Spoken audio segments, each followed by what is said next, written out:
अस्सलाम वालेकुम। अदबी नावल ऑफिशियल यूट्यूब चैनल में आज एक नई कहानी के साथ हाज़िर हैं, जिसका उन्वान है दोहरा मेयार और जिसकी लिखारी है मलकिया रोशन शाह। तो जिन दोस्तों ने अभी तक हमारे चैनल को सब्सक्राइब नहीं किया, उनसे गुजारिश है कि हमारे चैनल को सब्सक्राइब कर दें और दोस्तों के साथ शेयर करना न भूलें। तो आएँ बढ़ते हैं कहानी की तरफ। आजकल की औरतें पता नहीं अपने आप को समझती क्या हैं। दो चार लफ्ज़ क्या पढ़ लिए तो गोया वकील बन गई। ऐसे ज़बान चला चला कर दलाइल देती हैं गोया घर अदालत हो। और ये इंसाफ पसंदी का चार्टर और हया तो वैसे ही बेच खाई है।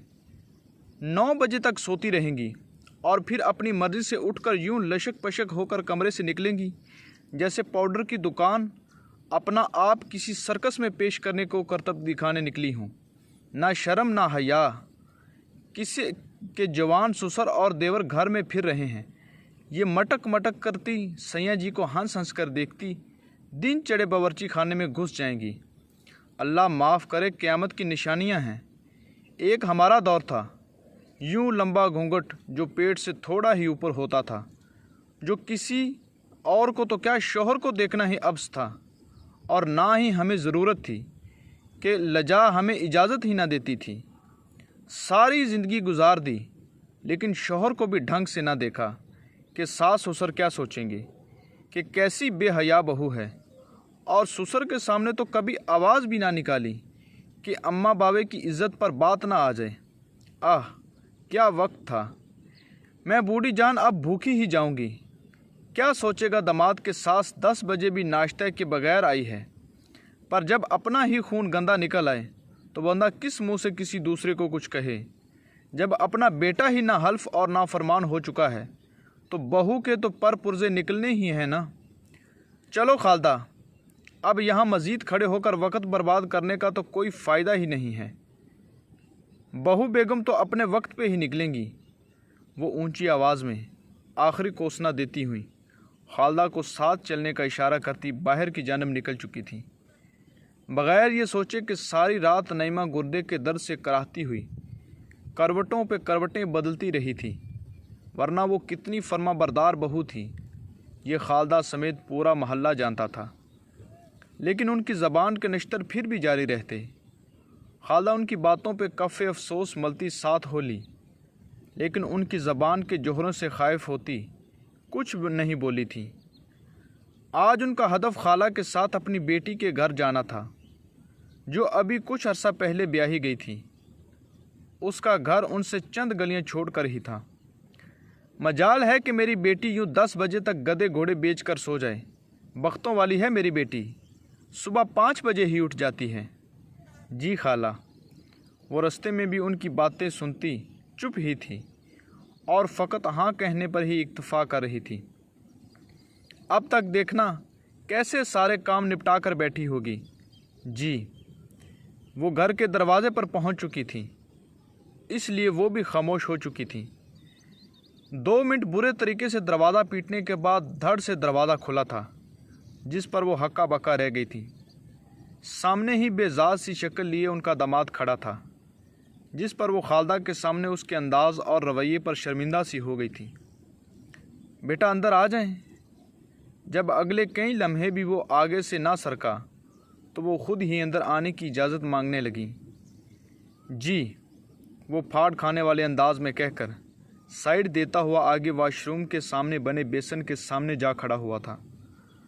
वो ये सब देखती हुई खुद ही अबतर हालत में मौजूद बरामदे की एक चारपाई पर कपड़ों और रात के खाने की बाकियात एक साइड पे करती खालदा और अपने बैठने की जगह बना चुकी थी, जबकि खालदा की नज़रों में देखने से सख्ती से गरेज बरत रही थी।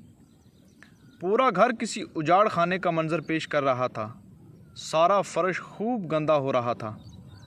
बरामदे के पर्दे मैले होकर स्टैंड के एक साइड से निकले होने की वजह से झूल रहे थे। जगह जगह मैले कचैले कपड़े बिखरे हुए थे और उसी के साथ बर्तनों का अंबार जो हर तरफ ही महसूस हो रहा था, जबकि नाजिया उनकी बेटी दूर दूर तक नज़र नहीं आ रही थी। अगले कई लम्हे भी जब वो नज़र नहीं आई तो उन्होंने दामाद से पूछा, नाजिया बेटी कहाँ है? घर पे नहीं है क्या? घर पे ही है, उसने कहाँ जाना है? لیکن اتنی جلدی اٹھے گی نہیں جتنی جلدی آپ تشریف لا چکی ہیں۔ ارے کیا ہوا میری بچی کو؟ اس کی طبیعت تو ٹھیک ہے نا؟ وہی تو میں بھی کہوں، وہ ایسی تو ہرگز نہیں ہے۔ گھر کی حالت بھی بتا رہی ہے کہ وہ ٹھیک نہیں۔ داماد کی بات پر ان کے دل کو کچھ حوصلہ ہوا تھا، ورنہ تو وہ خالدہ کے سامنے گھر کی یہ حالت دیکھ کر سخت شرمندگی کا شکار تھیں۔ ارے اسے کیا ہونا؟ صبح 4 بجے تک فلمیں ڈرامے دیکھنے سے فرصت ملے گی تو کچھ اور کرے گی نا۔ گھر کا کیا ہے، وہ بھلے بھاڑ میں جائے۔ ان کی بات پر وہ قدرے غصے میں آیا تھا۔ اچھا بس کرو، ابھی بچی ہے، وہ آہستہ آہستہ سمجھ جائے گی، میں دیکھتی ہوں اسے۔ وہ اسے خاموش کا اشارہ کرتی کمرے کی جانب بڑھ گئی اور اونچی اونچی آواز میں نازیہ کو آوازیں دینے لگی۔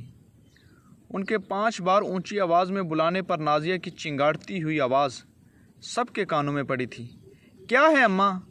کیا صبح صبح ہی دماغ کی دہیں کرنے آ جاتی ہیں؟ 10:30 بجے کے وقت کو خالدہ نے حیرانی سے دیکھا تھا۔ نازیہ کی آواز پر وہ شرمندہ ہوتی واپس لوٹ آئی تھی۔ وہ نازیہ کی طبیعت آج کچھ ٹھیک نہیں، وگرنہ آگے وہ کچھ بھی نہیں بول پائی تھی، جبکہ خالدہ ہکا بکا سے اس دوہرے معیار کو دیکھ رہی تھی۔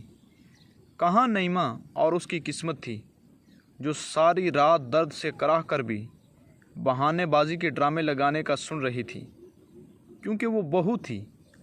اور کہاں ان کی بیٹی نازیہ تھی جو ساری رات موبائل پہ فلمیں ڈرامے دیکھنے میں گزار کر بھی ان کے لیے دنیا کی اچھی بیٹی تھی، جس کی وہ پردہ پوشی کر رہی تھی۔